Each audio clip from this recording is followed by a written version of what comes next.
Hello everyone, स्वागत है आप सभी का स्टडी विद कविता में। आज का जो हमारा क्वेश्चन है वो बहुत ही महत्वपूर्ण क्वेश्चन है, तो आप वीडियो को पूरा देखें, वीडियो को लाइक और चैनल को सब्सक्राइब जरूर करें। तो क्वेश्चन हम देखते हैं, उपकल्पनाओं के प्रमुख स्रोत पर टिप्पणी लिखिए। आप देख सकते हैं ये सिद्धार्थ यूनिवर्सिटी में और डीडी यूनिवर्सिटी दोनों में पूछा गया क्वेश्चन है। फिर हमारा इसमें नेक्स्ट क्वेश्चन है, वर्णनात्मक अनुसंधान अभिकल्प के मूलभूत उद्देश्यों का वर्णन कीजिए। इसी में नेक्स्ट क्वेश्चन है, वर्णनात्मक अनुसंधान अभिकल्प के प्रमुख उद्देश्य स्पष्ट कीजिए। वर्णनात्मक एवं प्रयोगात्मक अनुसंधान अभिकल्पों के मध्य अंतर स्पष्ट कीजिए। तो ये हमारा लॉन्ग टाइप क्वेश्चन तो नहीं है, लेकिन ये बहुत ही महत्वपूर्ण क्वेश्चन है, तो आप वीडियो को पूरा देखें। तो अब हम उत्तर देखते हैं इसका। प्रकल्पना या उपकल्पना के अनेक स्रोत होते हैं। किसी घटना के बारे में हमारे अपने विचार, हमारे व्यक्तिगत अनुभव एवं प्रतिक्रिया, सामाजिक, सांस्कृतिक, पर्यावरण सिद्धांतों में पाए जाने वाले अपवाद, समरूपता तथा साहित्य इत्यादि उपकल्पनाओं के निर्माण में सहायक हो सकते हैं। गुंडे तथा हार्ट ने प्रकल्पनाओं के 4 स्रोत बताए हैं। अर्थात प्रकल्पना जो है वो उपकल्पना का स्रोत है। अर्थात प्रकल्पना या उपकल्पना के अनेक स्रोत होते हैं। आपका ही उपकल्पना और प्रकल्पना एक ही होते हैं। तो हमने आपको पहले वीडियो में बताया है कि उपकल्पना किसे कहते हैं।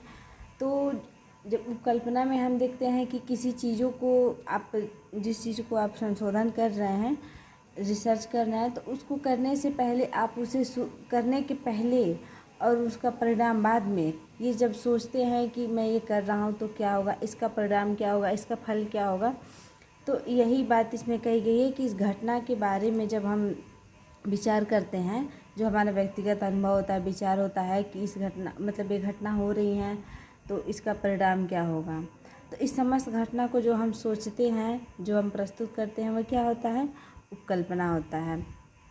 तो इसमें कहा गया है कि जो उपकल्पना उसके अनेक स्रोत होते हैं। तो अगर किसी घटना के बारे में हमारा अपना जो विचार है, व्यक्तिगत अनुभव है और जो सामाजिक, सांस्कृतिक, पर्यावरण है, वो सभी सिद्धांतों में पाए जाने वाले जो अपवाद हैं, उसमें जो समरूपता और साहित्य है, ये सब क्या हैं, उपकल्पनाओं के निर्माण में क्या होते हैं, सहायक होते हैं। अर्थात ये सभी चीज़ें क्या हम करने से पहले सोचते हैं और फिर उसके बाद वाला जो प्रतिफल होता है उसको सोचते हैं। तो यही दिया है कि ये सारी चीज़ें जो है सहायता करते हैं उपकल्पना के निर्माण में। तो उपकल्पना के निर्माण में जो प्रकल्पना के जो स्रोत हैं उनको गुड्डे और हार्ट ने 4 स्रोत बताए हैं। तो अब हम उन चारों स्रोतों का अध्ययन करेंगे। तो पहला स्रोत है हमारा सामान्य संस्कृति, दूसरा है हमारा वैज्ञानिक सिद्धांत, तीसरा है उपमाएं या समरूपताएं, और चौथा है हमारा व्यक्तिगत अनुभव। तो हम सबसे पहले देखेंगे सामान्य संस्कृति जो है। तो हम अपने फर्स्ट हेडिंग में देखते हैं सामान्य संस्कृति, जो हमारा हेडिंग है इसमें देखते हैं।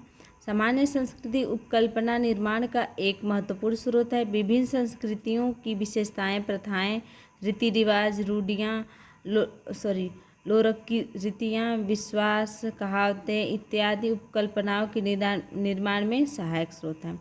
अर्थात जो हमारा सामान्य संस्कृति है, इसमें ये कहा गया है कि जो सामान्य संस्कृति है वो उपकल्पना का जो क्या है, एक महत्वपूर्ण स्रोत है। क्योंकि हम अपनी संस्कृति में कुछ बहुत सारी चीज़ें करते हैं, देखते हैं कि अगर ये चीज़ हम कर रहे हैं, ये हमारी प्रथा है, तो इसमें हम करेंगे इस चीज़ को तो इसका परिणाम क्या होगा। तो सबसे क्या है, हमारा जो संस्कृति है वो उपकल्पना का एक महत्वपूर्ण स्रोत है। और अगर विभिन्न संस्कृतियों की विशेषता की बात करें तो जैसे प्रथाएं हो गए, रीति रिवाज हो गए, लोक रीतियाँ हैं, विश्वास है, कहावतें, ये सारी क्या उपकल्पनाओं के निर्माण में सहायक होती है। क्योंकि हम अगर किसी पे विश्वास करते हैं तो उससे पहले हम ये भी सोचते हैं कि अगर हम इसके ऊपर विश्वास कर रहे हैं तो इसका परिणाम क्या होगा। ठीक है, तो ये सारी चीज़ें जो रीति रिवाज है हमारे, हम उसमें भी कोई रीति रिवाज अगर हम अपनाते हैं या जो हमारा पहले का रीति रिवाज है उसे अगर हम करते हैं तो ये ज़रूर सोचते हैं करने से पहले कि ये जो हम कर रहे हैं रीति रिवाज, इसका परिणाम क्या होगा। तो यही हमारा सामान्य संस्कृति है। इसमें बताया गया है कि जो सारी चीज़ें हैं वो उपकल्पनाओं के निर्माण में सहायक एक स्रोत हैं। फिर हम दूसरा देखते हैं इसमें वैज्ञानिक सिद्धांत है हमारा जो, उसमें देखते हैं अनेक उपकल्पनाओं का निर्माण स्वयं विज्ञान तथा वैज्ञानिक सिद्धांतों द्वारा ही होता है। प्रत्येक विज्ञान में भिन्न विषयों के बारे में कुछ सामान्यीकरण प्रचलित होते हैं और यह सामान्यीकरण अन्य विज्ञानों में समस्याओं को भी प्रभावित करते हैं। यह सामान्यीकरण तथा इनमें पाए जाने वाले सार्वभौमिक तत्व प्रकल्पनाओं के प्रमुख स्रोत होते हैं।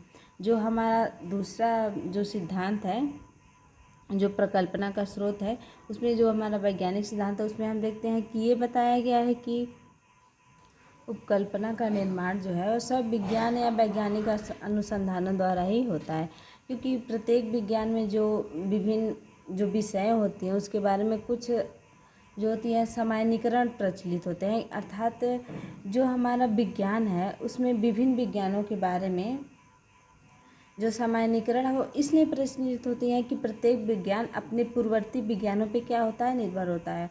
वो अपने पूर्ववर्ती विज्ञानों में से कुछ ना कुछ नवीन विज्ञान में लिया गया है। तो वही इसमें बताया जा रहा है कि वो अपने मतलब जो पुराने विषयों के बारे में जो विज्ञान है उस पर क्या करता है, सामान्यीकरण, अर्थात उसमें भी समानता सेम हो जाती है जब पूर्ववर्ती विज्ञान में और नवीन विज्ञानों में।